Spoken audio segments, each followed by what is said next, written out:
Hi everybody, it's Hannah here with Hannah Banana Creations, and I'm back with another thrift store transformation. This wooden shelf was really well made and it had really good bones, and I knew it would be a really awesome transformation, but it wasn't really my style. So first thing I did was take the door off, that way you could see what was inside on the shelving a lot better. I then took some wood filler and filled in the areas where the door had been screwed into the frame of the shelf. And then after that, I gave everything a good sanding. I prefer to prime most of my projects just because it does prevent any bleed through issues later on when you use a top coat on your project. It also helps the paint adhere better to whatever project you are working on. You just want to make sure that your primer is fully cured and dry before you move on to your paint finish. This piece really needed some more details, and to do that I decided to add some molds that I made out of fast casting resin. There are a variety of different kinds of resins on the market, but I prefer this kind because it dries and cures in about 15 to 20 minutes, and it's just a two-part process. You pour equal parts of part A and part B of the liquids that it comes with, and then you pour them both into a separate container and stir them really well until the mixture turns clear again. You can see a list of all the products I used in today's video down in the description below, and if you'd like to try any of these products for yourself, you can check out my Redesign with Prima affiliate link down in the description as well.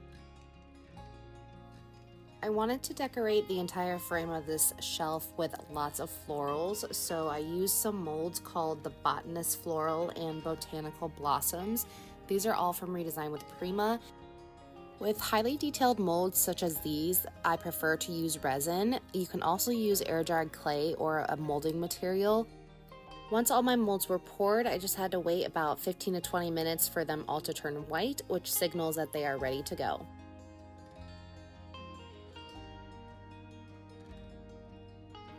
Once all my molds were dry, I just peeled them out like this and then got them ready to arrange on my piece.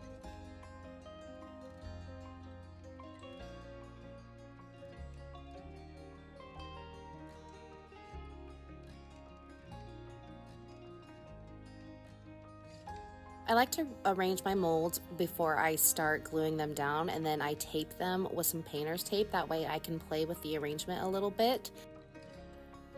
Once I have all my molds in place, I glue them down using a really strong adhesive. This is Gorilla Glue construction adhesive, and it's clear, so that way if it seeps out from the back of the mold a little bit, it's not so noticeable, which sometimes does happen, but I find that this adhesive works the best for the molds and keeping them in place and making sure they stay forever.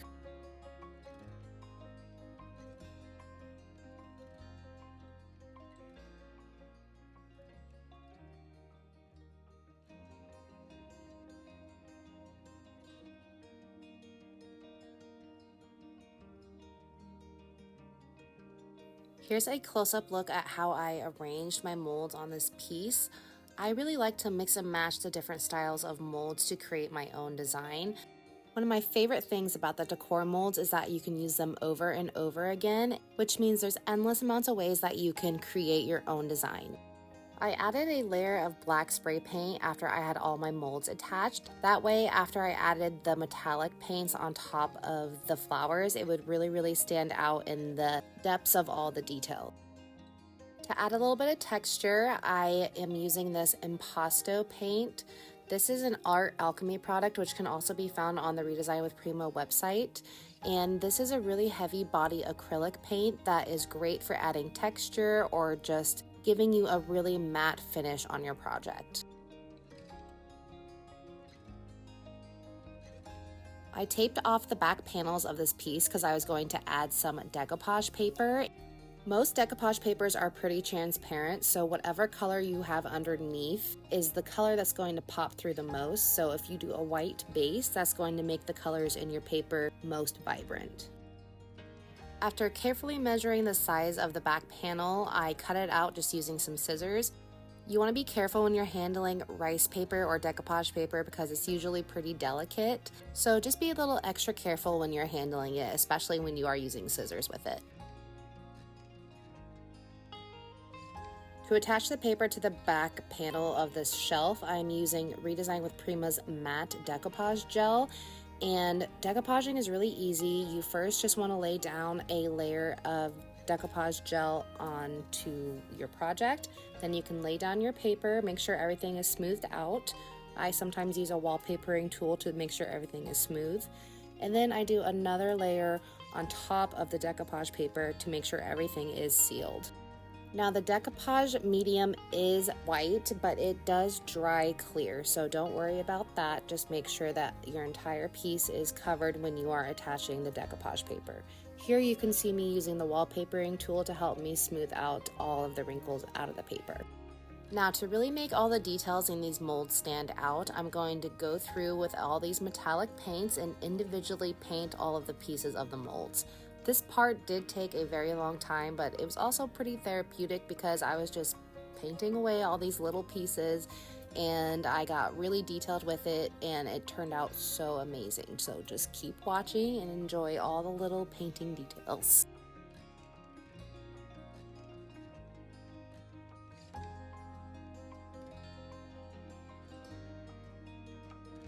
All of these metallic paints that I'm using are also by Alchemy, which again can be found on Redesign with Prima's website, and the list of all the colors I used are down in the description below.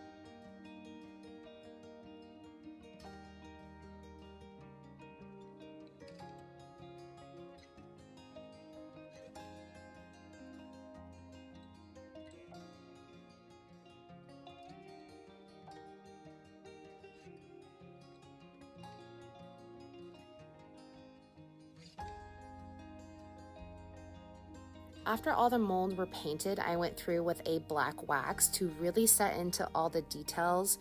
I really like to add layers, and the more layers you add, the more depth it adds to your project. So just keep that in mind when you are doing your next DIY. When I wipe the wax away, I like to use a microfiber cloth because I find that it works a lot better with the wax and helps cling on to the difficult and hard to reach areas.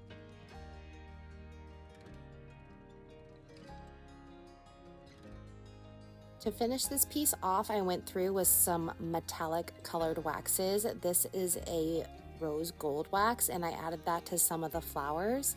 And then I went through with this amazing turquoise patina wax and added that to all the gold areas of this piece to give it kind of an aged look.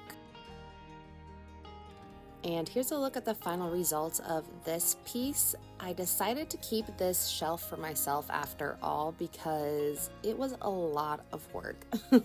These hand-painted molds were very intricate and took a long time. Also, it's a really heavy piece, so it'd be pretty difficult to ship. So I ended up keeping it for myself. It's hanging in my bedroom and it looks absolutely great with my other bedroom decor. Let me know down in the comments if you have used the decor molds for yourself and what kind of finishes you have done with them. If you have any questions on how to use them, go ahead and leave that in the comments as well. And be sure to follow along for more thrift flips, DIYs, and many more makeovers to come.